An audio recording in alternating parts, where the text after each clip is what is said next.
कि भाई हम लोग का चलो हिजाब है, बैन करना चाहते हैं, नहीं बैन करना चाहते हैं, चलिए ठीक है कोई बात नहीं, बैन करना चाहते हैं बैन करिए, नहीं पहन के आएंगे। लेकिन उसके बाद में जो स्कूलों में होली मनाई जाती है ना, और दीपावली, बहुत सारे मतलब फेस्टिवल मनाए जाते हैं, फिर उनको भी बैन किया जाना चाहिए। भाई वो भी तो धार्मिक प्लेटफॉर्म बन रहे हैं।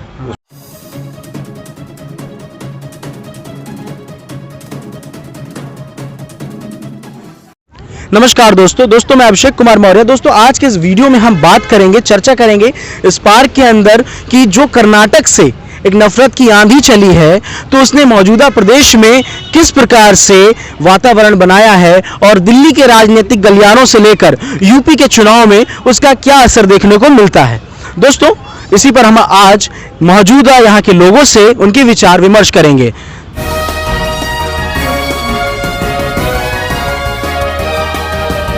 दोस्तों इस पार्क में हमारे साथ कुछ लोग, कुछ युवा जुड़ चुके हैं और वो अपने विचार इस हिजाब के मुद्दे पे और यूपी के चुनाव में ज़रूर रखेंगे कि उनकी क्या विचार, उन्हीं से सुनते हैं। तो मैम, सबसे पहले मैं आपसे जानता हूँ कि जो बेंगलोर में, कर्नाटक में जो मुद्दा उठा है कि मतलब हिजाब हम स्कूल में आप नहीं पहन के जा सकते, कि अकॉर्डिंग वहाँ की गवर्नमेंट ने ये कह दिया है कि अब वहाँ पे जितने भी स्कूल हैं प्राइवेट, वहाँ पे यूनिफॉर्म कंपलसरी होगा, वहाँ पे आप किसी और कलर का वस्त्र धारण करके नहीं जा सकते। तो इस पर आपकी क्या राय है? वहाँ पे उसका एक महिला ने बहुत विरोध किया है, वहाँ पे हिजाब डे भी मनाया गया है। तो मैं ये जानना चाहता हूँ कि एज अ वुमेन आप इसको किस तरीके से देखती हैं? अगर आप एक तरफ वुमेन एम्पावरमेंट की बात करते हैं जी, तो आपको ये ज़रूरी है कि सारी लड़कियाँ, चाहे वो किसी भी रिलीजन से बिलोंग करती हों, उनको इक्वली स्टेटस दिखाना चाहिए सोसाइटी में। मैं हिजाब को बिल्कुल बैन नहीं कर रहा, मैं उसके अगेंस्ट में नहीं हूँ, बट आपको ये होना चाहिए कि अगर आप स्कूल पे जा रहे हो या फिर कोई एजुकेशनल इंस्टीट्यूट में जा रहे हो, तो आप उसको रिलीजियस प्लेटफॉर्म ना बनाओ।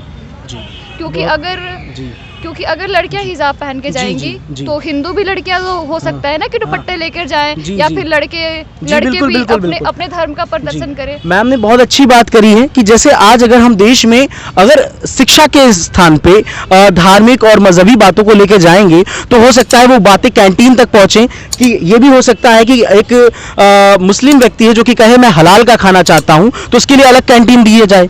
एक जैन कह दे कि मैं बिना प्याज के खाना चाहता हूं, तो उसके लिए एक कैंटीन अलग बनाई जाए। तो और मैं सर से जानना चाहूँगा कि एज अ मैन आप इसको किस तरीके से देखते हैं, और अगर आप यूपी के चुनाव पर भी अपनी कोई बात, इस पर किस तरीके से असर पड़ेगा यूपी के चुनाव में, तो आप अपने विचार इस पर ज़रूर रखें। मैं इनकी बातों से सहमत हूँ, लेकिन मुझे भी लगता है ऐसा कि इस तरह से नहीं होना चाहिए। जैसे अभी अगर स्कूलों में या कॉलेजों में सब अपने अपने धर्म के अनुसार अपना अपना वस्त्र धारण करके आएंगे, तो काफ़ी समस्याएं होंगी। जिस प्रकार से जैन में देखा जाए तो दो हैं, एक श्वेतांबर, उनकी अगर वो अपने अनुसार आना शुरू कर दे तो फिर कॉलेज की स्थिति तो फिर ये चीज़ें तो मतलब उनकी धार्मिक है, लेकिन हम लोग वो सोसाइटी में एक्सेप्ट ही नहीं कर सकते। स्कूल और शिक्षण संस्थान तो एक दूसरी बातें है, दूसरी बात है। हाँ, तो फिर वहाँ पर जो है इस प्रकार का वो फैलाना था बस। बहुत ही अच्छे विचार यहाँ पे रखे हैं भाई ने। और मैं अब मैम से आपसे जानता हूँ कि मैम आप इसका यूपी चुनाव में मतलब इसको किस तरीके से देखते हैं कि किस पार्टी को इससे फ़ायदा होगा,